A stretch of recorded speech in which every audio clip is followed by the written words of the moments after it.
Let's get right into it this morning. It was approximately 1988, 1989. I'm in Memphis, Tennessee for work. As I worked in Bible college, I worked for Jostens Learning Corporation, so once in a while they'd fly us to some training. And we were flying back from the training. It was one of those planes going from Memphis to Springfield, Missouri. So you can imagine it's not a wide-body, massive jet. It's a smaller plane, 2 seats on this side, 2 seats on that side, 1 aisle down the middle. And they said, hey, we're going to have some turbulence coming up. And I'm like, oh, man, okay, no big deal, no big deal. And then the plane starts jumping up and down a little bit, and I'm thinking,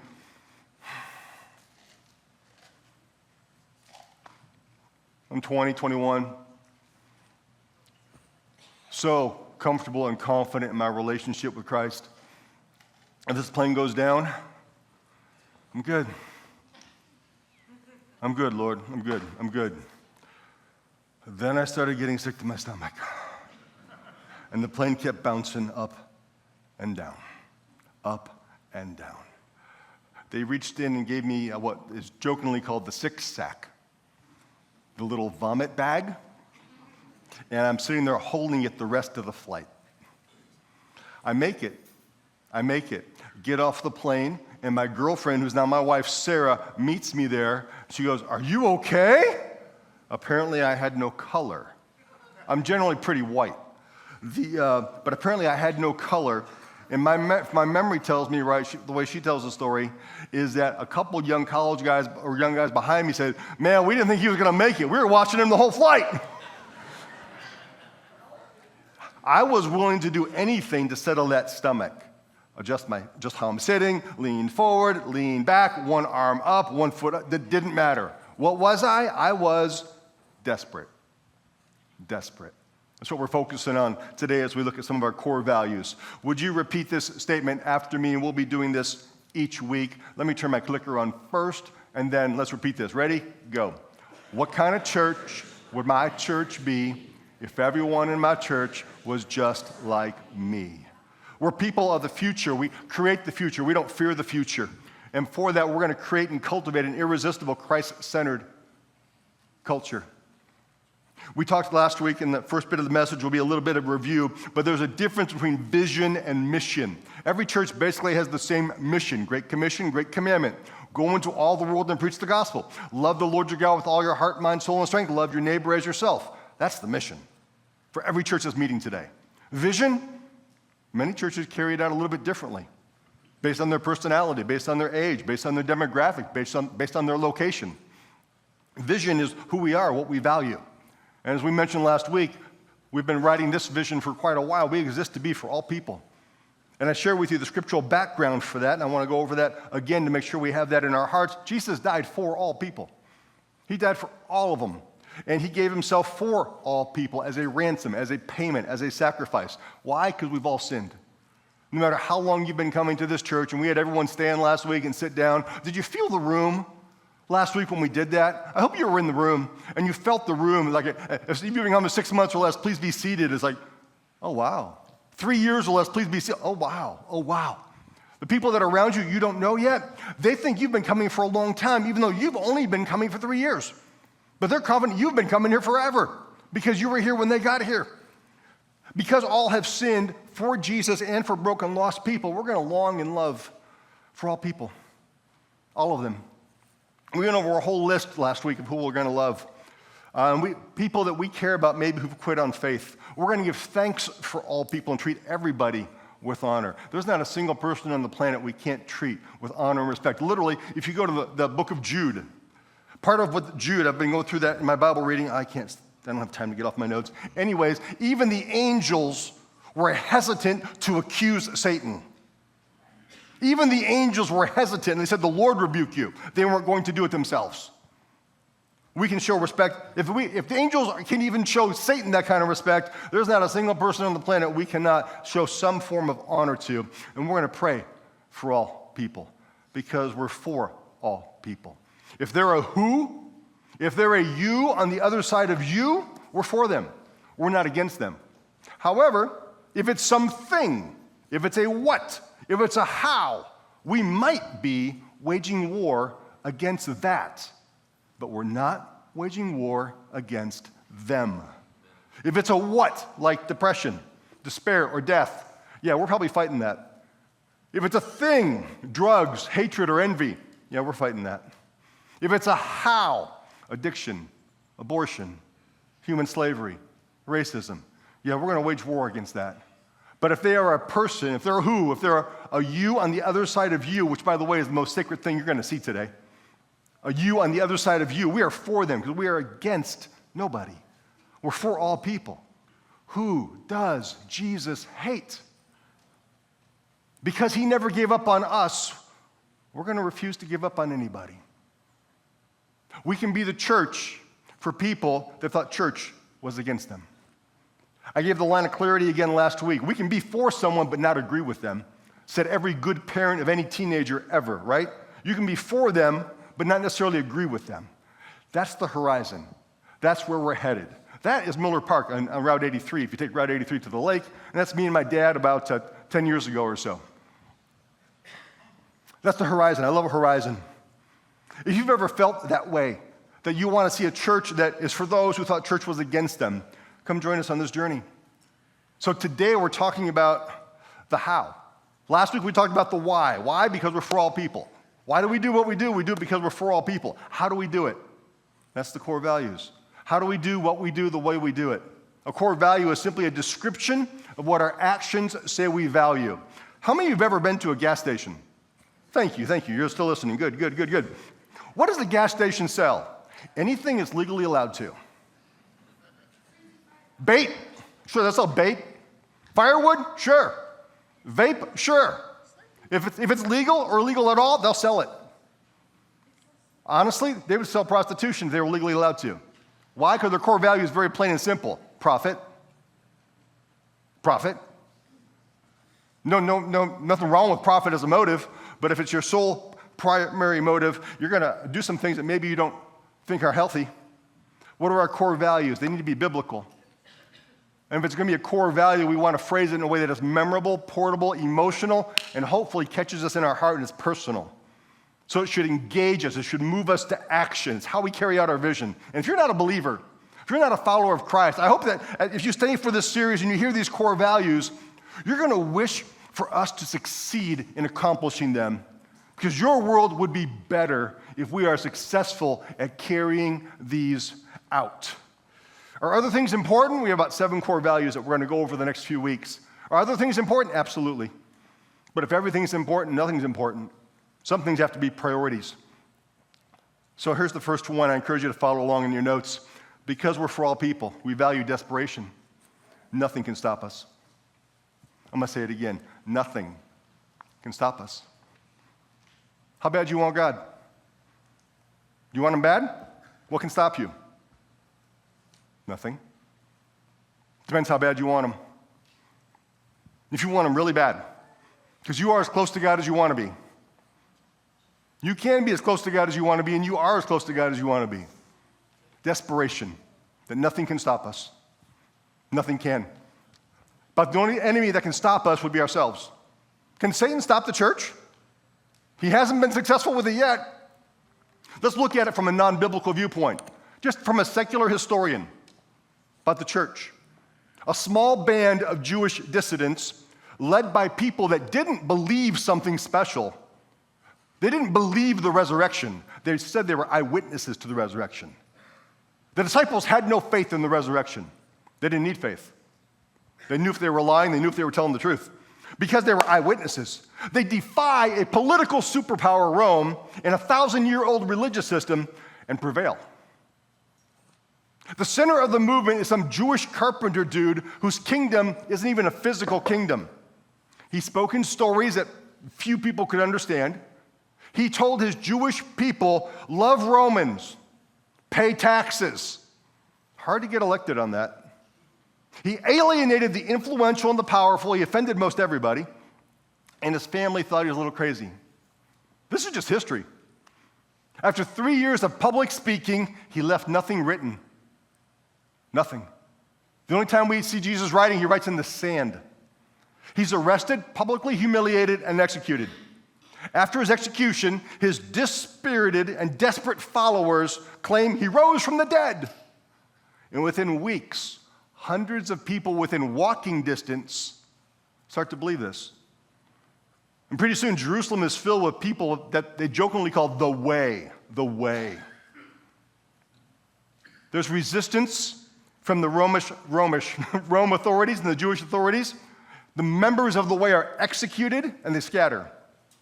And in a short time, this Jewish knockoff religion replaces the entire pagan pantheon that crucified its leader. It's unexplainable. If you were a Hollywood producer, would you buy that story? Would you make a movie out of that?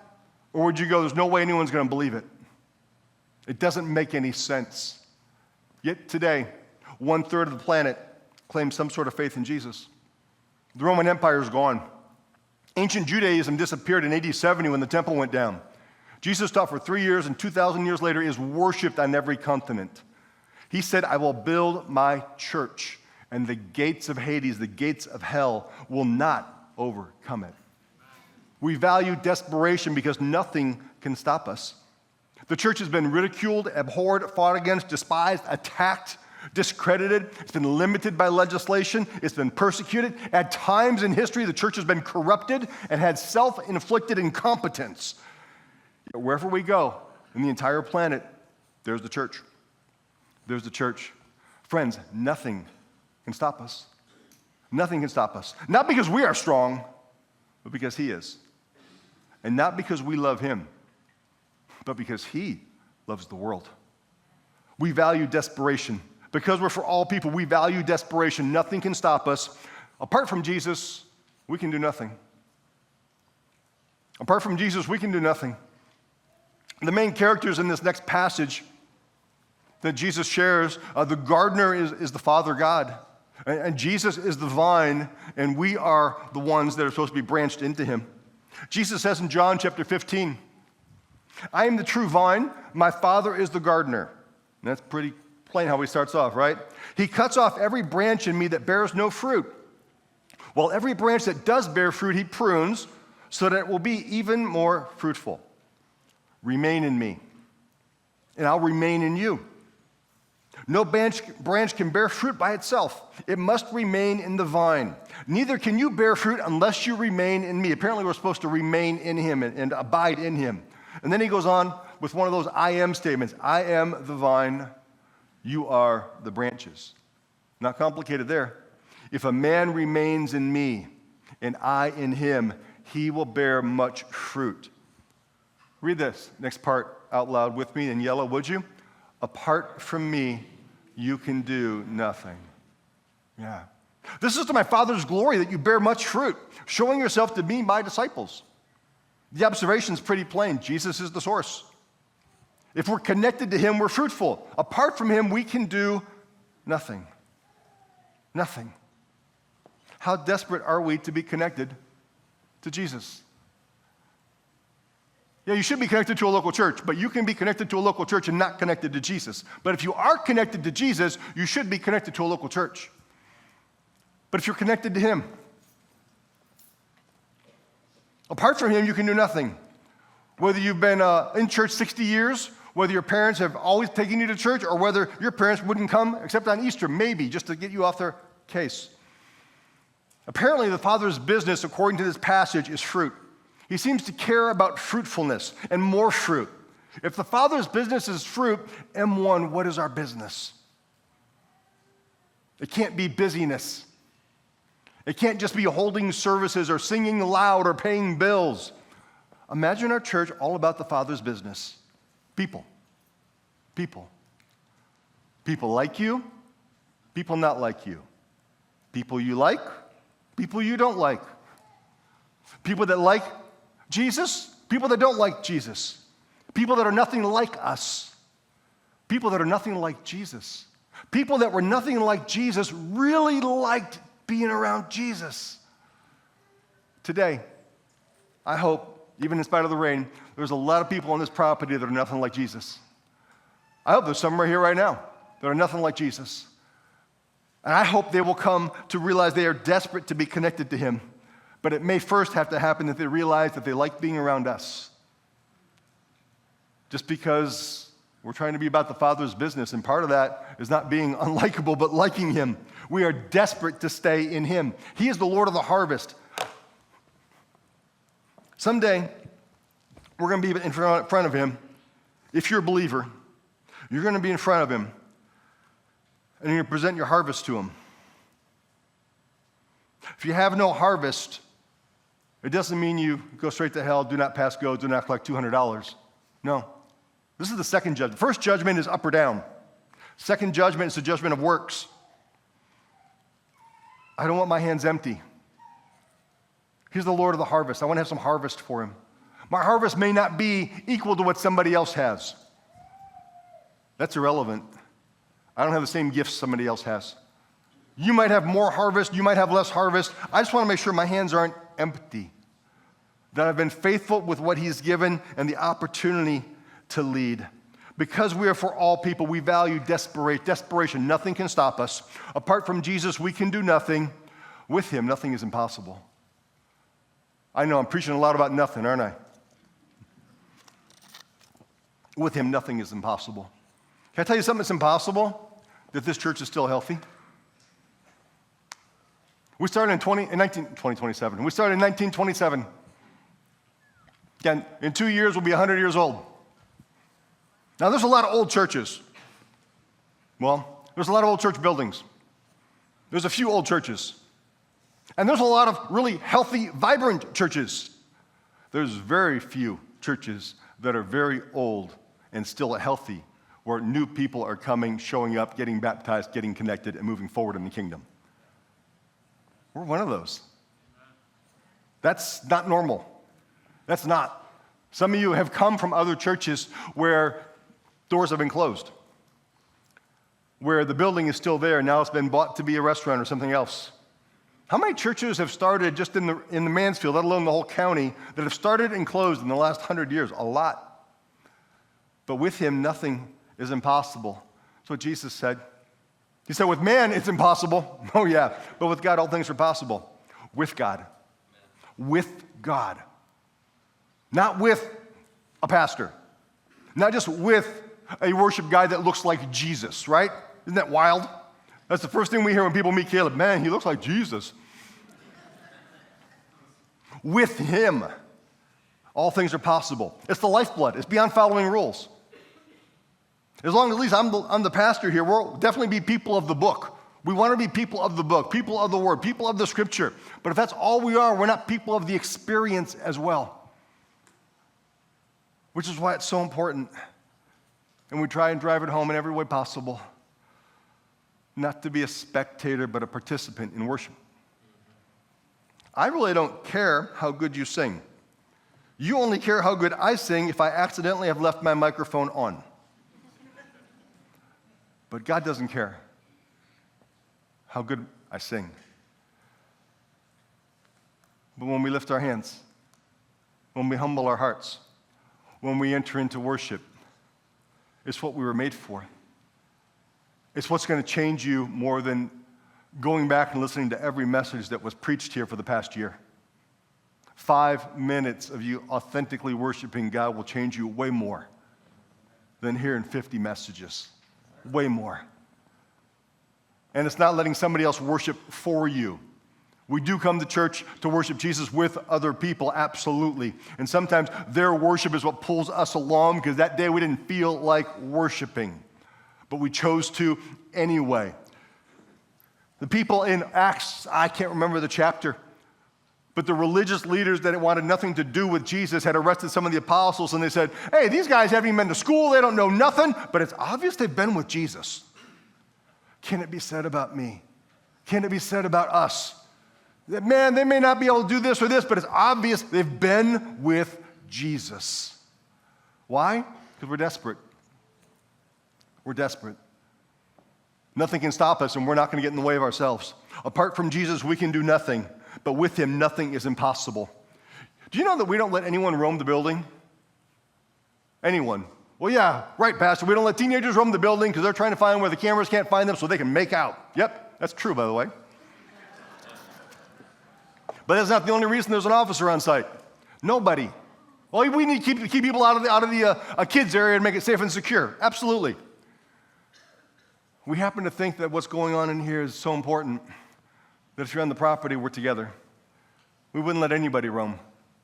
45-year-old guy just wants to sit out there and sip his coffee. Actually, you need to be in here. We'll give you free coffee, and if you want to walk around the McDonald's, go ahead. But what's happening in here? Which is why you'll hardly ever see me out in the hallway when service has started. And if I ever have to do something on my phone, and sometimes I do, and Caleb's up here leading worship, I'm almost always trying to go outside so I can take care of whatever junk I got to take care of real quick so I can come back in and not just make sure I'm modeling that worship is important, but I want to and I need it. We need it. If we're not desperate for him, we'll get comfortable of doing this without him. And let's be honest, we could do this without him for quite a while and not even know he's gone. We could. You've attended churches like that before.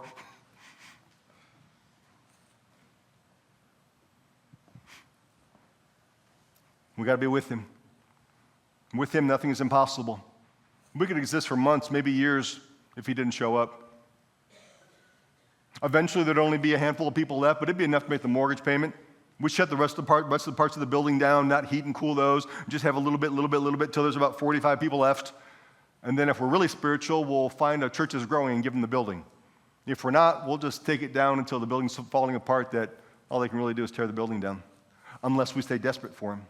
If we ever think we don't need him, we're toast. If we ever think we've arrived, it's over. There's never been a moment in our history where we didn't need to stay connected to him so that we can bear fruit. Not exist, not pay bills, not sing loud, not do a good service, but that we can impact the kingdom. Dear God, if we sold everything tomorrow and sent an email out or a text or put something on the side, sold everything, gave it to missions, find another church, we better leave a crater so big that people would care. We better, if we disappear, there'd be enough of a crater of impact for relationships, for local outreaches, that people would go, crud, stink, that church is gone. For some of you, if this church was gone 3 years ago, and we did that 3 years ago, your life would be totally different today. And not in a good way. Not in a good way. That's the kind of church that we're trying to build. Because apart from Jesus, we can do nothing. With him, nothing is impossible. Therefore, we will stop at nothing. For all people to be deeply connected to him. Why? Because we're for all people. We value desperation. Nothing can stop us. We can get in our own way, but nothing can stop us. Apart from Jesus, we can do nothing. With him, all things are possible. Therefore, we will stop at nothing for all people to be connected to him in a deep, deep way. To stop at nothing means we have to do something. We have to do something. We can't sit there and do nothing. What will you do when you're desperate? What will you do? I can't remember which marathon it is. I can tell you we were coming off of a cross street, and we're getting ready to go into this subdivision neighborhood, and it's about mile 18 to mile 21. Pretty much the time you are questioning your sanity as to why you ever paid money to do such a thing. And I'm running, and I got cramp. That's exactly how you respond to when you do that. You want me to do that again, production team? You want to put your headphones on? It's exactly how it feels. And I'm like, I'm doing everything I can just to stand. It's like I got zapped with a force or something, right? I'm screaming. I've got nothing to grab onto. I'm wearing on a street. And within seconds, there's a couple jogging up behind me, and the guy goes, here's some pickle juice. I'm not making this up. It's true. He's jogging with a little what I call bat belt, like Batman would have, right? And he's got two little containers. One has water and one has pickle juice. Sorry, my microphone's coming up. He didn't like me having a cramp. He says, here, drink this pickle juice. So a stranger that I've never met before is running alongside, has a bottle on the side of his waist, about where a colostomy would be. And he hands me something that looks like Mountain Dew. Mountain Dew. But have you ever had a muscle cramp and you couldn't grab onto anything? What are you willing to drink? You'll drink bat barf. It'll make the cramp go away. So guess what? What do you think I did? I drank the Biggle juice. I have no idea if it worked. I made it through, though. I made it through. But I really don't know if it did a thing. It was salty, that's for sure. The key is if you're desperate, you'll do whatever it takes. And if you'll do whatever it takes, some people won't like what you'll do. To reach people no one else is reaching, we'll have to do some things that maybe no one else is doing. And to do whatever it takes, that's hard to do. That means there's no sacred cows. Sacred cows is a church term. It's a term that says, matter of fact, Pastor Kelvin, our new youth pastor who'll be here beginning of November, even asked, what sacred cows does the church have? And I'm going, I don't know. As far as I can tell, I think they've all been slaughtered. Half of them were slaughtered before I got here, and we've been slaughtering them constantly. Because sacred cows means, oh, we can't change that. Why? It's not effective. But that's okay, but we can't change it. Can I tell you there's only one non-negotiable? The early church only had one non-negotiable. It was the Word of God. That's it. That's it. Everything else negotiable. Everything. I mean, if we find out from somehow, some way that the best way to reach the next generation so our church is thriving in the year 2050 is that the pastor wears a robe. The drum set is sold and we bring an organ in. And we have long moments of scripture reading, 2 chapters at a time. And services are 3 hours in length. I don't give a rip. If it'll reach people, I'm there. It may not be what I like. It may not be what I want. Why would I care what I like and why would I care what I want if we're going to be about building the kingdom? If that would reach people more and it was obvious, it was like, man, there's a reason we don't have an overhead projector in here. How many of you remember overhead projectors? What was sinful about them? Nothing. There's probably a church in town you can find they're still using an overhead projector and Jimmy's putting it up the wrong way and turning it the wrong way and it's inverted. I don't have dyslexia. I can't figure out what we're singing. Whatever changes. Whatever changes. Doesn't matter. Whatever it takes. To stop at nothing means we have to do something. But it might not work. It might not work. Oh, it's a guarantee we try something that won't work.